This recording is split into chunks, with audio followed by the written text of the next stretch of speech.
Hey Gators and sports fans, get all your Gator talk, news, analysis, and opinions on the Pod Up with Matthews in the Morning podcast. Find us on your favorite podcast platform or watch us on Facebook Live between 8 a.m. and 9 a.m. every weekday. Pod Up, because we are Gator fans. So say it's great to be a Florida Gator.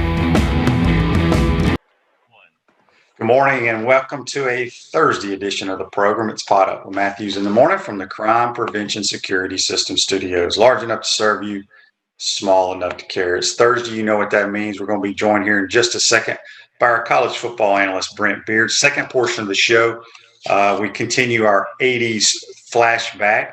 We will be joined by could be the greatest walk-on at the University of Florida of all time, Lewis Oliver. But first, let's go to the Titan MR hotline, and we're joined by our good friend, Brent Beaird. Good morning, Brent. How are you? Shane, I'm doing well, thank you, and just always excited about when we're on the verge of media days. Now, the Big 12 has already started. They had theirs on Wednesday. They'll have another one on today. And obviously the SEC gets going on Monday, so will be, look, are there any revolutionary things that happen? Normally not, but there's still a lot you learn from there, and it's always great to be in attendance. Yeah, that's true. And if you missed it last night, the Milwaukee Bucks tie up the series of the NBA Finals, 2 games apiece. And also the British Open. I woke up this morning and turned on the TV, and of course the British Open is going on right now. So good stuff going on as always. As you mentioned, Brent, we are kicking off. I mean, we're about 40-something days away from week 0, right? Oh, absolutely. And if people are not aware of it, week 0 is Nebraska and Illinois, Hawaii at UCLA, UConn at Fresno State, Southern Illinois at San Jose State, and UTEP at New Mexico State. You know, some people are going to snicker at those games, but look, we're so desperate for football by then that we'll watch anything. So, and one thing to keep in mind here, Hawaii plays at UCLA. That's week 0. Well, the next week, UCLA hosts LSU. And keep in mind, LSU's still the best team, but UCLA will have a game under their belt, so we will see how that affects that one. Yep. Brent, you know, with the new name, image and likeness deal that's going on, people thought it might trickle down to the high school level, but the state of Alabama kind of put a stop to that.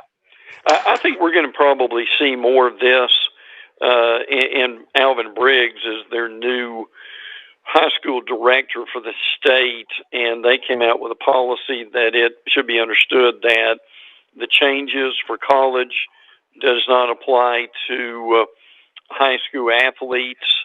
It's saying that current high school athletes cannot earn money as a result of their connection to their high school team. And look, that's fair. Will the day come, Shane, where it does? Maybe. But I will be interested to see as we get closer to the high school football season if some other states do not come out with the same thing. Yep, there's no question. Brent, there's a story out there that I really wasn't familiar with. I saw a couple things here and there, but let all our listeners out there, this issue at Kansas going on, kind of walk us through what has happened. Well, it's one of the more bizarre things that we've seen in a while, and credit due to the Kansas City Star that had this story. There was a player at Kansas by the name of Caperton Humphrey, and for whatever reason, he got in a feud with some of his teammates, and it really got to the point where they went over to his apartment, threatened him. Now, obviously, this got out to the coaching staff, and Les Miles was there. So they tried to have everybody sit down and have a group hug and sing Kumbaya, but that didn't work.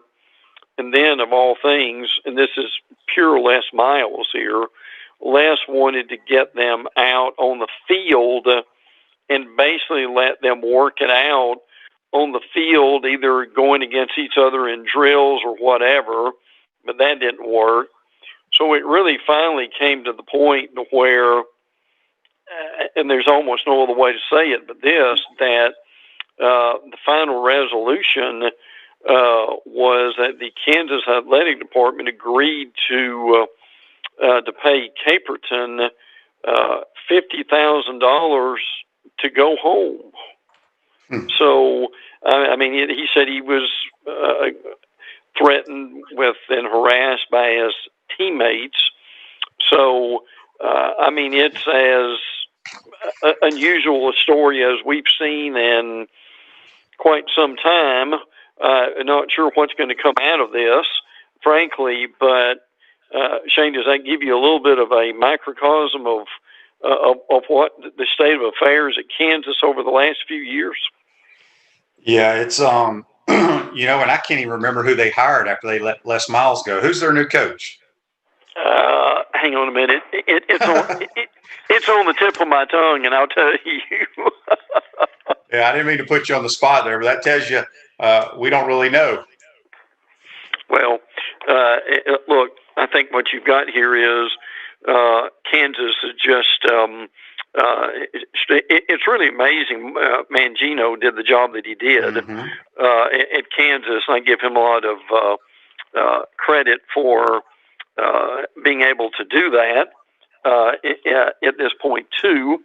So they hired the Buffalo coach, Lance Leopold, who, frankly, did a really good job at Buffalo. But it was a pretty quiet hire, obviously. But hopefully he'll be able to get there and pick up the pieces. Yep, John put that on Facebook Live here. Also, John, brought to you by Melton Law, the only official law firm partner of the Florida Gators. John says here, and we'll get to this, Florida and UCF finally close a deal. Amazing what happens after White left. So we'll talk about that in a minute. We're speaking with Brent Beaird here on the Titan MR Hotline. Be joined in the second portion of the program today by former All-American Lewis Oliver.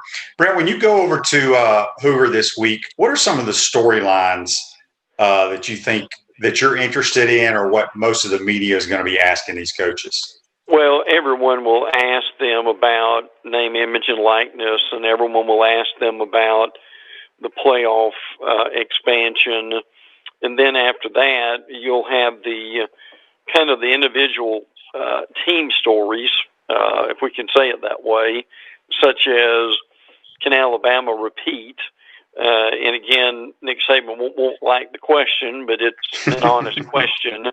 They'll ask Kirby Smart, can you beat Alabama and finally get over the hump of winning the East again, and also going to the and play for national championship? Jimbo Fisher, who could be an auctioneer without any problem as fast as he speaks, we'll be talking about the expectations for this year's team too. And Dan Mullen will be asked about after the numerous quarterback questions.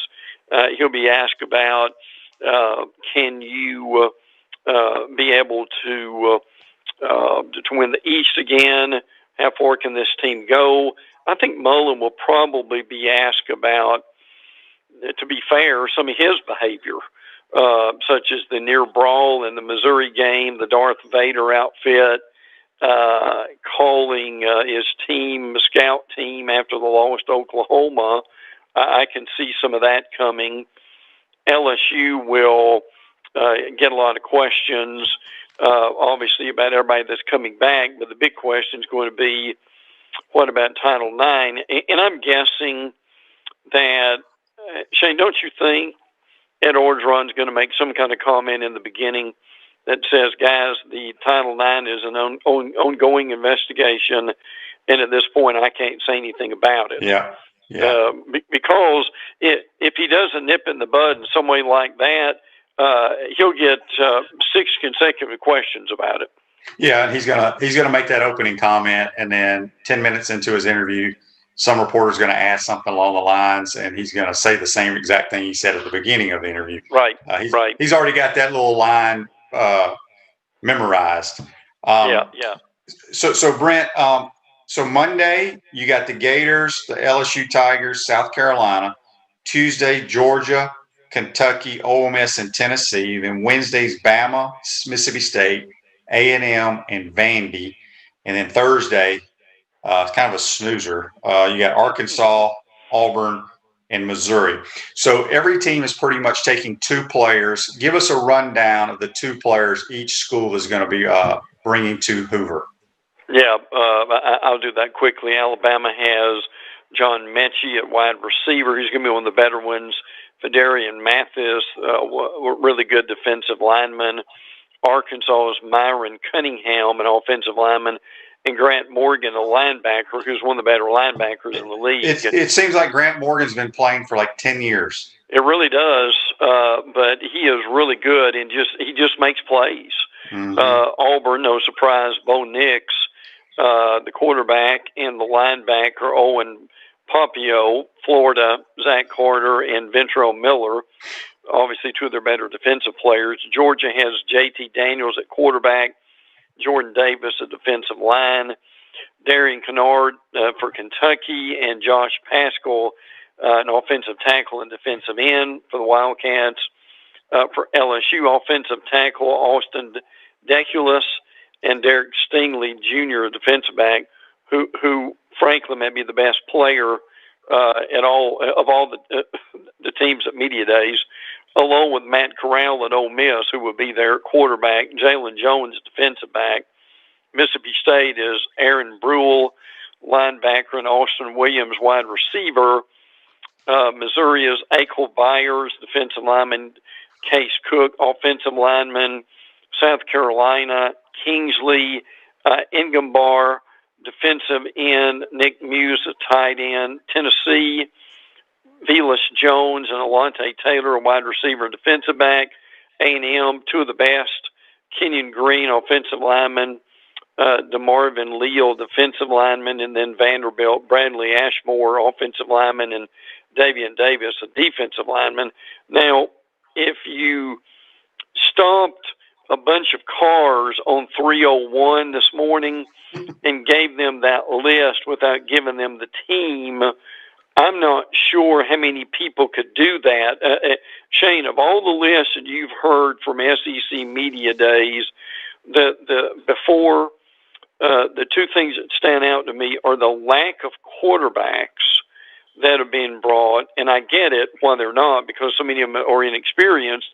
And the other thing is, I'm curious what you think, but for the average fan, the list of names we gave, I'm guessing the average fan may not know half of those names. Well, I feel like I'm above the average fan, Brent, because I watch a lot of college football. I just went through your list here, and quite honestly, I could only name, but 6 of those I'm familiar with, and I could tell you who they played for. Sure. The rest of those dudes, I have no idea if I wasn't looking at who they represent. So you're right. There's not a whole lot of star power, and it's interesting, as you said, Florida is the only school taking 2 defensive players. But I think that has something to do with there's not a whole lot of experienced players on the offensive side of the ball. Zach Carter and Ventrell Miller played a lot of football, so I assume that's why Dan Mullen chose those guys. Brent, we got a text here on the Titan MR text line from Daryl for you. Let me pull it up. He wants to know, he said, Shane, could you ask Brent, he made a statement on First Coast News a couple of weeks ago that he thought FSU would go 8-4. What does he base that on? Well, I think that if they can win their 50-50 games, and what I mean by that is, can they win? Can they beat Notre Dame? Can they win at North Carolina? Can they beat NC State, Miami, and Boston College? If they can do that, I think they've got a shot at it. And look, they're not going to beat Florida. They're not going to beat Clemson. And so you can mark those games off. But I think because that they've got more hope with in the quarterback situation, we'll talk about that in a minute, and Mackenzie Milton becomes who we think he might be. I mean, again, this guy threw for 9,000 yards at UCF. and we can't forget that. So, and I'm not saying that because of the horrible injury that he'll be what he was before, but if he's close, that's going to be a real benefit for them. And look, it could be a challenge. I mean, they can end up being 6-6, frankly. And by the way, I also appreciate Daryl watching. But the but on the other hand, they're going to be better defensively. And again, it's the same old bugaboo. Their season will be determined on how good the offensive line is. If you got joint pain in your knees, shoulders, hip, or back that won't go away, you need to check out QC Kinetics for long-lasting relief. No surgery, drugs, or downtime. Schedule your free consultation at QC Kinetics. 352-400-4550. Call them today. QC Kinetics, 352-400-4550. After next week, Brent may need to call QC Kinetics because he's going to be a busy man up in Hoover. So Brent, we're speaking with Brent Beaird here on the Titan MR Hotline. Frank Solich, been coaching a long time, Nebraska, and then he's been at Ohio University for a long time. He hung it up the other day. Frank Solich was the guy who really did a good job at Nebraska. And frankly, they got bored with him and decided that he needed to go. Shane, do you think they wish he was still there? Yeah, I would say doubt. yes, to say the least. So, but he decided to retire after 16 years at Ohio. And we watched a lot of his games on Shane, Tuesday and Wednesday night when they would play. But look, Solich is a really good football coach. And what's interesting here with his retirement now, Mac Brown is the oldest head coach in major college football. And I give Mac a lot of credit. Mac is, when you see Mac being interviewed, Shane, he has as much energy as you and I do. He really does. And, Frank Solich, as you said, was at Ohio for 16 years. Dwayne Dixon, former Gator wide receiver coach under Coach Spurrier, has been his wide receiver coach there the entire time. So also Nebraska State in the news. Yeah. And this is probably – I think this is probably good news for Scott Frost. Trev Alberts, the great Nebraska defensive lineman, is now their new athletic director. Yeah, and that'll be interesting to see where that goes. Bill Moose retired or is retiring at the end of the year. Now, people may remember Trev Alberts more for the media than for anything else. I mean, Shane, do you remember Trev Alberts at one point was I'm not going to say he was a face of college football media, but he was quite well known with and as far as giving college football commentary. So he's a smart guy. A lot of people thought this might happen. So that will be interesting to see. And look, let's be honest, that I hope Scott Frost makes it. I really do. But even as patient as those Nebraska fans are, Shane, don't they have to make some significant improvement over the next few years? I would say even the next year or two, or unfortunately, Trev Alberts may be making a football hire pretty soon. Yeah, I equate Nebraska and Miami kind of the same. They haven't been relevant for quite some time. And, Nebraska needs to turn it around. The SEC Network has hired an old Georgia Bulldog. Ben Watson, the tight end for the Bulldogs, is joining the SEC Network. He will be on SEC Now and also with SEC Football Final. He's going to be in the studio, I think, for most of this. Now, as you know, and they really, after the games on Saturday night, they really do a nice job. Darian Noka, I think, is very undervalued. Gene Chizik, as a commentator, frankly, is very good. And Chris Doring, frankly, is excellent. Don't tell Doring that, though. Don't tell Doring. I won't tell him you said he was excellent. Yeah, he is good, though. But and hopefully he'll be at Mid-Media Days. I saw him there last year. But so yes, he joins that lineup now. And again, we haven't heard anything official with this. But with Tim Tebow, obviously, with his new job, his role will be diminished with that. Or I do wonder, Shane, if they will try to do some kind of either a tape something with him or that he'll just play out what happens here in Jacksonville and see where he goes later. But I still think Tim will have a role with the network as long as he wants it. Yeah, he was always a part of the pregame, whatever they call the college game, the SEC Nation. Yes, he was never a part of the post game stuff. So I could see him if he does not make the Jaguars roster. It wouldn't surprise me if he goes back and does that. Right. We got a Facebook Live here brought to you by Mellon Law, the only official law firm partner of the Florida Gators. Scott says, I agree with Brent. FSU will get better over the next couple of years. I believe Mike Norvell is a good coach.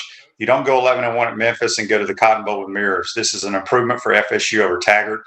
Anything is an improvement over Taggart, in my opinion. Norvell was a good hire at FSU, and with their money situation, he will be the coach for a while. Yeah, he's not going to go anywhere. I do think he can coach, and I think they will improve. Turn your car or truck into a rolling billboard for your business or brand with an eye-catching vehicle wrap from Wrap Spot. This July, mention promo code Shane, receive 13% off your vehicle wrap. A few more minutes with Brent Beaird here on the Titan Tomorrow Hotline. Then we're going to be joined by Lewis Oliver. All right, Brent, let's go around the league. What's going on up in Tuscaloosa? Well, I think for Alabama, they got one of the guys they really wanted in recruiting, five-star pass rusher Jeremiah Alexander from Thompson. If you're familiar with Hoover, the high school, to get for Alabama, and boy, didn't Nick Saban just need another really good edge rusher, right, Shane? Well, they get whoever they want. Let's put it that way. The Auburn Tigers, big year for them. What's going on the Plains? Demetrius Robinson comes over from Georgia. Now, look, Robinson, I think, is a pretty decent wide receiver, but he's been incredibly inconsistent. He caught like 50 passes at Cal his first year, then was injured and inconsistent. And then at Georgia, let's be honest, was inconsistent too. So he's hoping to help Auburn at that wide receiver position where, Xavier Capers had the most experience, and he played in 10 games, had 7 catches for 77 yards. Shane, how is that for your most experienced wide receiver? What does that tell you? Yeah, and we've talked about the Auburn issues at wideout for a long time. It looks like the transfer from Clemson is going to be eligible to play for Georgia. Darian Kendrick, who goes over from Clemson, had a unlawful possession of a gun and simple marijuana charge that was taken off his record. Now, look, he's a good player, but the problem is they've got to get his head on straight. Now, when he was at Clemson, Dabo benched him twice. So some of that's going to be taken care of. And look, this kid's got to understand that he's running out of time, and he's got to stay on the field and stay off the police blotter, and if he wants to have a future, and hopefully he can do that. In Gainesville, we talked about Brenton Cox, who got a little surgery on his foot or leg. Is he scheduled? What's the word? They think he'll be ready to go week 1? Yeah, and I'll give credit where it's due. SI.com in their article a few days ago said that he had a screw put in his foot. He's been riding a medical scooter and should be able to go at some point during fall camp. So hopefully he can get on the field. And obviously he was a 5-star going to Georgia. So that will be good to see what he's been able to do. We did mention, or one of our Facebook Live posters mentioned the UCF series. I'm really glad to see this. Florida will host UCF in 24 and 33. Gators go to Orlando in 2030. So they'll play in Florida in just a few years, and then it's pretty well spaced out after that time. Gus Malzahn is there. That will be interesting to see where that goes. But obviously Danny White now is gone out of UCF at Tennessee, and they were able to work this out. In a team like that, they just need to play each other on a regular basis. Yeah, Brent, we got about a minute, 2 minutes left. Time has flown by this morning. Give us a few nuggets before we let you go. Yeah, LSU's got a verbal commitment from Fitzgerald West, 6'2", 325. And people wonder where Dare Rosenthal ended up, the LSU offensive lineman. He ended up in Kentucky. Shane, that's a big get for them, is it not? Yeah. On that offensive line. So Missouri doing very well. Their season tickets, it's 150% increase. When we like to see that in all business that we do. Also, Ole Miss has a bunch of recent commitments. I won't go into all of those. Jeremiah Dillon, the wide receiver, is one of those. South Carolina, Mike Wyman is in the transfer portal, so he will be gone. Tennessee football players report August 3rd, first day of practice, August the 4th, and I'm pretty well guessing that's going to be the way it is for a lot of teams with their timetable. Yeah. Well, Brent, great stuff as always. Safe travels up to the Birmingham area up in Hoover. Can't wait to talk to you next week. But, man, it's college football's here, and I starting on Monday with SEC Media Days. Have a safe trip, and we'll talk to you next week, my man. We'll do it, Shane. Always enjoy it, bud. Take care. Yep, that's Brent Beaird. Join us on the Titan Number Hotline. You can follow him on Twitter at Brent Beaird. Going to take our first time out of the program, come back. We're joined by one of the greatest DBs, safeties to ever play, Louis Oliver. You're watching and listening to Pot Up with Matthews in the Morning from the Crime Prevention Security System Studios. We want to take this moment to thank all our sponsors who keep the show going and pay the bills. Our gridiron sponsors are Crime Prevention Security Systems, large enough to serve you, small enough to care. Titan MRI, Gainesville's only locally owned and operated MRI facility. Meldon Law, won't back down. Peachland Dental, Gator Nation's first choice for dentistry in Port Charlotte. Comfort Temp, comfort is our business, peace of mind is our promise. QC Kinetics, non-surgical regeneration, live pain-free. South State Bank, Celebration Point Town Center, Chris Doring Mortgage. Some of our touchdown sponsors are Big Mills Cheesesteaks, MB Listing, Cornerstone Financial, McDonald's of Gainesville, My IT Masters, Gainesville Neon and Signs, 84 Lumber, Tropical Smoothie Cafe, Chick-fil-A on Archer Road, Avra and Smith, Dowling Signs, Chomp Carter Apparel, Ruse Ogra Agent, State Farm Insurance, Silver Cube Billiards and Sports Bar. If you are interested in promoting your business on the show, visit potupwithshane.com and click the Advertise button. Again, thank you to all the great businesses that support the show. If you like what we're doing here, make sure to follow us and support the businesses that support us. Looking for all type of restaurant people, managers, servers, bartenders, hosts, cooks, dishwashers, bussers. If you think you're good in the restaurant business, then give us a call. Spurrier's Gridiron Grill job fair is open now. All you have to do is go to spurriersdraft.com and fill out an application. We're looking for the good team members, and we're looking for people with a wonderful attitude that can make Spurrier's Gridiron Grill the best we can possibly be. To apply, go to spurriersdraft.com. Our next guest did a lot of celebrating in the orange and blue, ward number 18 for the Gators, All-American, Hall of Famer, Louis Oliver. Good morning, Louis. How are you, buddy? Yo, what's up, Shane? How you doing, baby? Doing great, man. Appreciate you taking the time to join us. When I have former players on, I like to go back to their younger days. You grew up down in Belle Glades, down there where there's speed out the yin out there. People could run.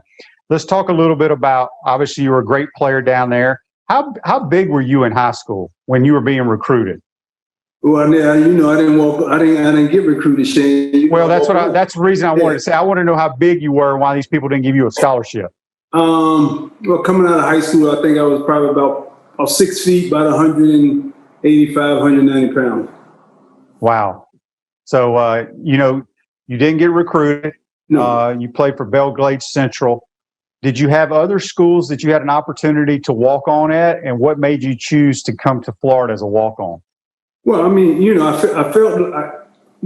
coming from Glades Central High School, I mean, we had a lot of guys that had come out of the high school that had gone to Florida: Ray McDonald, Tommy Duhart, Greg Bain, Ronnie Weston. So I played with those guys.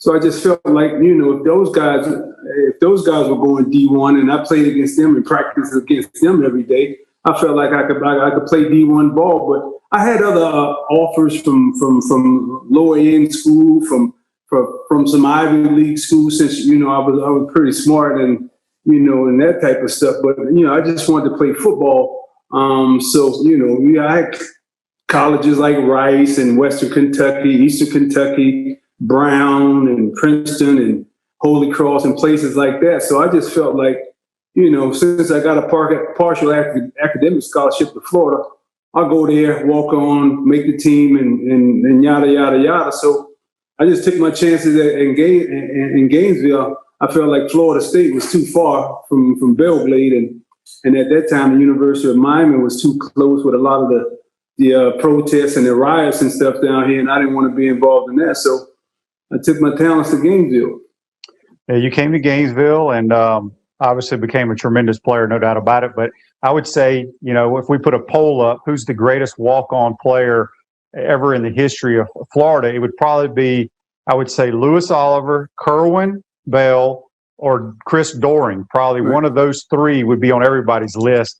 But when you got to Florida, Florida, in the 80s, Galen was the head coach, had tremendous talent everywhere. Yes. What did you have to do to insert yourself into the starting lineup? Well, I got there in '84. I tried out for the team. I made the team.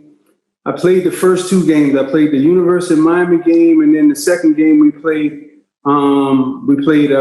Tennessee at home. So those first two games, I was backup free safety, I was backup strong safety, and I was starting on all the special teams. And after that second game, I got redshirted. So that the rest of that year, I was redshirted. So all I would do was I just worked out. I never went to any of the home games, never went to any away games. When the team after practice, I'd do extra. I was always working extra just to try to get better, to get stronger, to get faster, to get bigger, to get smarter.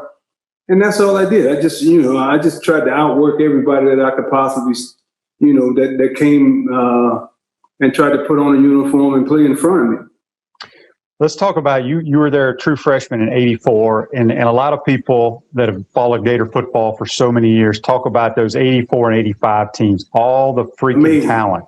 It's unbelievable. So I don't know how much you follow football. I know you're busy, and we'll talk about what you got going on now. But when you look back at Florida's national title, their first one under Spurrier in 1996, and Urban won in 06 and 08, I'm sure you saw some of the talent on those teams. Mm-hmm. But was the talent better on the two teams that you played for in '84 and '85? I think so, definitely. I mean, we had offensive linemen. We had John L. Williams first round, Lorenzo Hampton first round, Neil Anderson first round, Ricky Nattil first round, Lomas Brown first round, Crawford Kerr, Jeff Zimmerman, Chris Bromley. The names went on, and they just kept going. So that 84, 85, those 84, 85 teams, we were just as stacked as any team that Florida has had that's won the national championship. Let me ask you this, because I know you were redshirt in '84, but that was the year they won the SEC. Yes. And I've had Ricky Nattil, I've had Kerwin, Neil Anderson. I had a bunch of guys that were part of that team. And you being redshirt, but you were still part of the team. Does it bother you that the university doesn't really acknowledge that team for what they did on the field?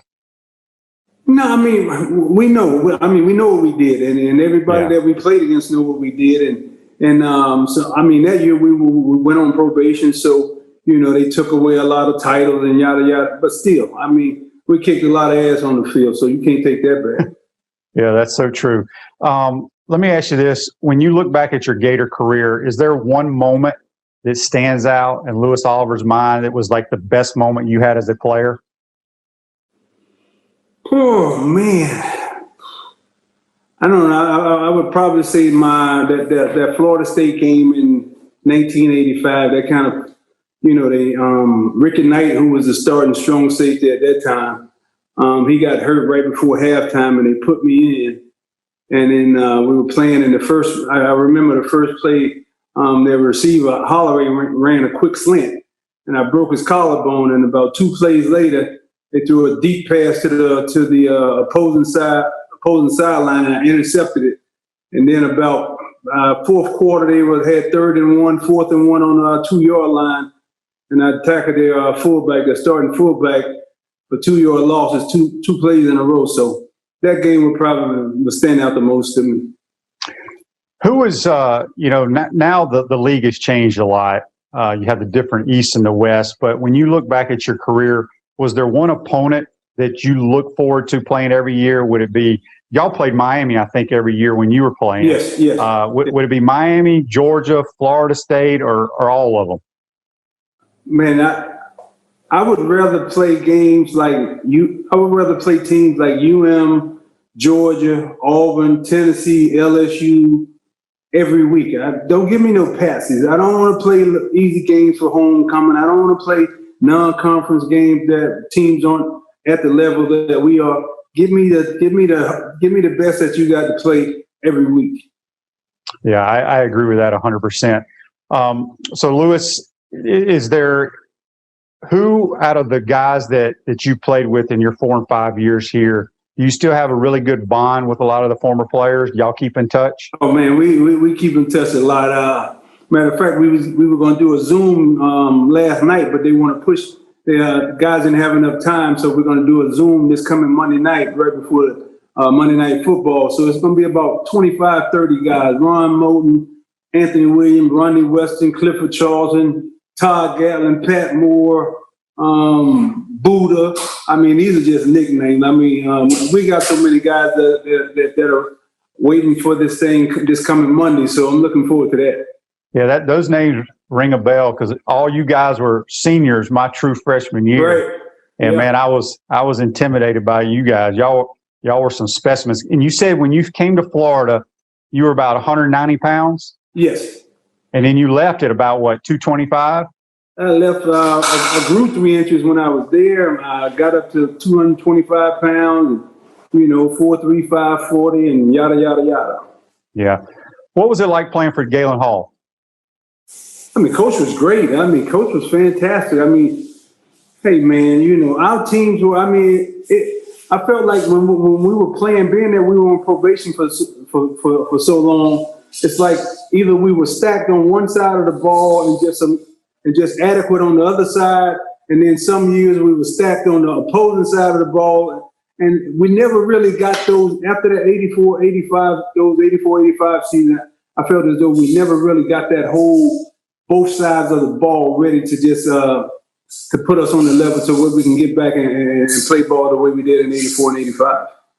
We're speaking with Gator Great here, Lewis Oliver on the Titan MR hotline. Lewis, you were inducted into the University of Florida Athletic Hall of Fame. What did that mean to you? I mean, it was a great accomplishment. I just felt like, it was, for all the work that I put in, I came in, nobody knew who I was, and I just worked myself into a position to where people knew who I was. And, just to play with the guys that I played for the coaches that I played for, the fans, they were fantastic, man. Just to go into that stadium and see those fans in that orange and blue and just to hear them screaming, man, you can't relive those times, and you want to so badly, but, just the memories are more than adequate enough. Speaking of memories, they did away, I think a couple of years after I graduated in 92, about 94, 95, they did away with Yon Hall. They did away with athletic dorms. There's nothing like Yon Hall. Crazy stuff went on in Yon Hall. You got any good stories about Yon Hall that you can tell on air? I would have had a problem, because I was so used to that Yon Hall atmosphere where athletes, we ate with each other, we ate with the football team, basketball, baseball, track team, even the female athletes came over and ate. So those were great times. So, to get out of that, and then like you said, a few years after I left, you guys had to go into the regular student population. So I don't know how I would have handled it, but because we had so much fun, it's like we were in our own little camp. But I never would forget one morning I wake up and I go to the bathroom, and I'm in the bathroom and I see these women's feet in the stall next to me. And it's Ricky Mulberry's girlfriend, Sonia. and she's on the toilet, and she bams on the door next to me, and she said, "Hey, Lewis, pass me some toilet paper, my toilet paper." Oh, that's great. That's great. So, Lewis, you were one of those big, physical, intimidating type safeties when you played not only professionally, and we'll get to that, but in college. Nowadays, you can't touch a receiver. No. How many times would you have been thrown out of a game the way that they call targeting on safeties these days? How many games you think you would have got thrown out at Florida? About all Just of them? about every one of them. Yeah. I mean, because I was trying to destroy guys. It's not football now. I don't think it's football. It's more like, it's like flag football. It's like, okay, hey, I touch you guys, so you're down. So we stop the play right here. But the game. How do you tackle? Your head is a part of your neck. Your head, your neck, your shoulders. So when you come with all of that, you're gonna hit guys with this. But I don't see how you can play nowadays without, tackling guys. And, I saw a game the other day, a college game, and this guy clearly hit the guy with his shoulder in his chest. This guy got thrown out of the game for targeting. I mean, like, come on now. If we're going to play football, let's play football. If you guys want to play something else, then you play something else. Was there ever in college during your career that you got run over by some running back in the SEC, or did that not ever happen? No. I mean, we played in the SEC, and Georgia kept big backs, Auburn kept big backs, LSU kept big backs, Tim Worley, Henderson, and those big guys. But Dalton Hilliard, no, I wasn't having it. No. Yeah. So after your Gator career, you get drafted first round by the Miami Dolphins, which, gosh, that's like playing professionally in your hometown down there. Yes. What was that like playing for the Dolphins and playing with Dan Marino? I mean, that was fantastic because they were the team that I rooted for growing up. I grew up watching Mercury Mars, Jim Kick, Larry Zonka, Paul Warfield. So I was big fans of the Dolphins. And then come draft day, 89, and Coach Schuler called me. I was in Chicago, me, Deion Sanders, and our agent, Steve Zucker. We were sitting at his house, and Coach Schuler called and said, "Hey, we're getting ready to pick number 25. Would you like to play for the Dolphins?" I said, "Man, are you crazy?" And about 15, 20 seconds later, they called my name. And right after that, I was on a plane coming to Miami. I'm trying to think. You were reunited with Jarvis. With Jarvis, Dolphins, yes. right? Was yes. He's a little bit older than you, right? Jarvis came out the year before I did. Jarvis came out in 88. I came out in 89. Jarvis came out second round to Miami. And then, and matter of fact, Jarvis told me after right before the draft, he came back up to Gainesville. He was like, "Look, I think we're going to pick you in the first round." I was like, "What?" He was like, "Yeah, that's what, my coaches are telling me." And sure as shit, that's how it happened. Oh, wow. So, you had a tremendous career in the NFL. I want to ask you this because you were a tremendous player, and I saw some great, I didn't play a whole lot. I stood on the sidelines a lot in the NFL. I saw some great running backs. Was there one running back in the National Football League that you, like, I don't want to say had nightmares about, but you're like, "Man, I got to try to tackle this guy"? One guy comes to my mind that I thought was the best I've ever seen was Barry Sanders. He was ridiculous. Is there any running back that you hated to go up against? I mean, I'm going to say this, and I'm probably going to get killed for saying this, Shane, being there with both Gators. And, I thought Emmett was amazing. I mean, yeah. And Emmett's got the NFL rushing record, all of that stuff. I'm going to tell you what, Barry Sanders, to me, I've never seen anything like it. I've never seen anything like it in my life. This guy was, you didn't have to worry about getting ran over. More so you had to worry about just getting embarrassed because, he could, I don't know where he got his vision and his balance from, but that cat was amazing. There were bigger backs that you would just, okay, whoa, I got to tackle Kevin Mack, or I got to tackle Bo Jackson. Okay, now you got to psych yourself out. But when it came to Barry, it was just like, hey, man, I do not want to get embarrassed on national TV. So I watched all of those times he did John Lynch so bad from Tampa Bay. It was ridiculous. I got a text on the Titan MR text line. It comes from Joe, who's a big Dolphins fan. He wants to know what it was like playing with Dan Marino. Was he a great teammate? Danny was phenomenal, man. I mean, Danny was a great player, great person.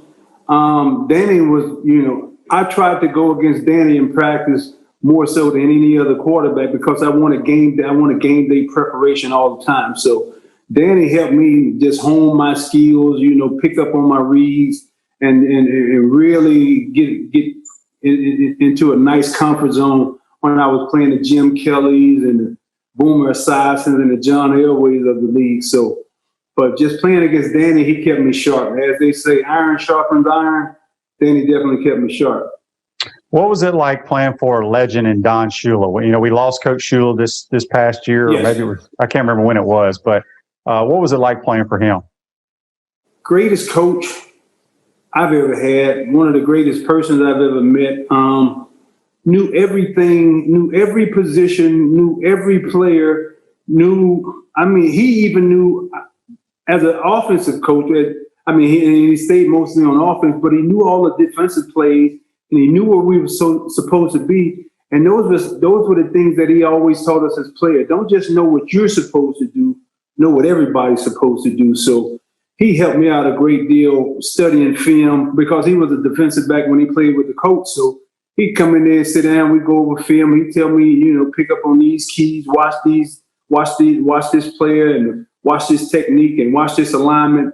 So he helped me out a great deal, but definitely one of the best, definitely, in my opinion, the best coach I've ever had. Yeah. So, Lewis, let the Gator Nation know once you were done with the Miami Dolphins, you played 8 or 9 years, you retired from the league. What you been up to since then?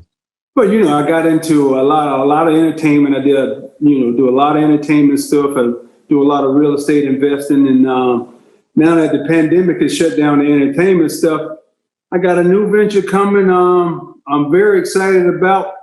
I just don't want to jinx it right now by telling you, but it's coming real soon, Zane. It's something really big and that I think is really big anyway. So we just have to sit back and be a little patient and check it out. Good deal. Also, don't you have a daughter that's a really good tennis player?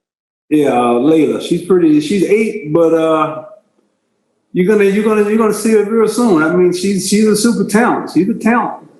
Now, does she play any other sports or just tennis? No, she's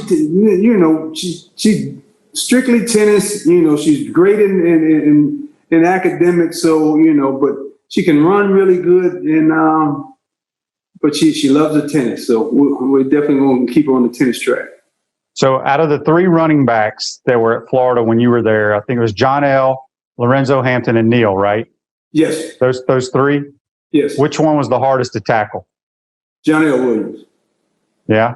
He just tried to run you over? John L. was about 5'11", 6 feet, 245, thighs as big as a car tire, strong as a bull. He was tough as hell. Lorenzo was, he was a flash and dash back, and Neil had it all. Neil could run you over, and plus Neil had super speed. So, but John L. was just very hard to tackle because he was strong, man. He was like Willie McGrady. You remember McGrady? Oh yeah, Big Willie. Yeah, he was built like that, but he was tough as Neil. Did you ever take any cheap shots and hit Ricky Nattil during 7-on-7? No. When the ones, if one, if one go against one, you're not doing too much of anything, especially 7-on-7. You're not doing any tackling. Now, if you go to team or you go to scrimmage, and then we can hit. But when 7-on-7, you first of all, you weren't going to touch Kerwin, you weren't going to touch Ricky Nattil, you weren't going to touch Emmitt Smith, you weren't going to touch Neil, John L., or Lorenzo Hampton. None of those guys. So back to your daughter again. Are we looking at like a Venus Serena type, Williams type player? She's got a lot of power. She's got a lot of speed, a lot of athleticism. You're going to see a lot more athleticism, power, and speed. Oh wow! So I would say if you took Serena and put her with Naomi Osaka's racket speed and Monfils. His athleticism, that's Layla. Oh my goodness! And you say she's only 8? Yeah. Good gracious! All right, well we're gonna keep our eye on her. I don't know where she got her athleticism from, but we'll. Lewis, hey, man, we appreciate you checking us out, taking the time to join us on Pot Up with Matthews in the morning. One of the greatest Gators of all time. Your story is awesome, especially for walk-ons. Never give up, give it all you got. And we appreciate you taking the time to join our program. Oh, thank you, Shane, man. And best of luck and keep it going because I think you got a great program here. And hey, man, I appreciate you. Appreciate it. That's Lewis Oliver. Join us on the Titan MRI hotline.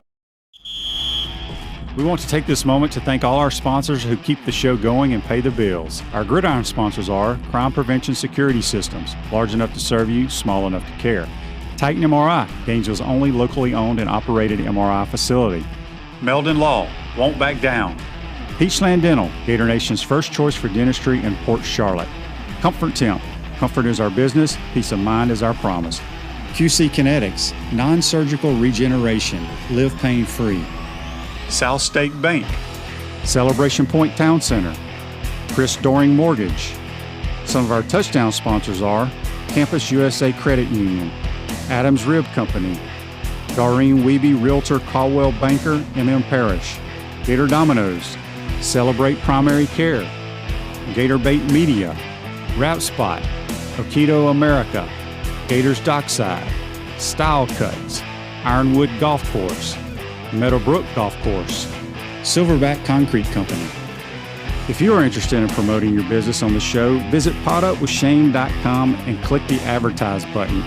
Again, thank you to all the great businesses that support the show. If you like what we are doing here, make sure to follow us and support the businesses that support us.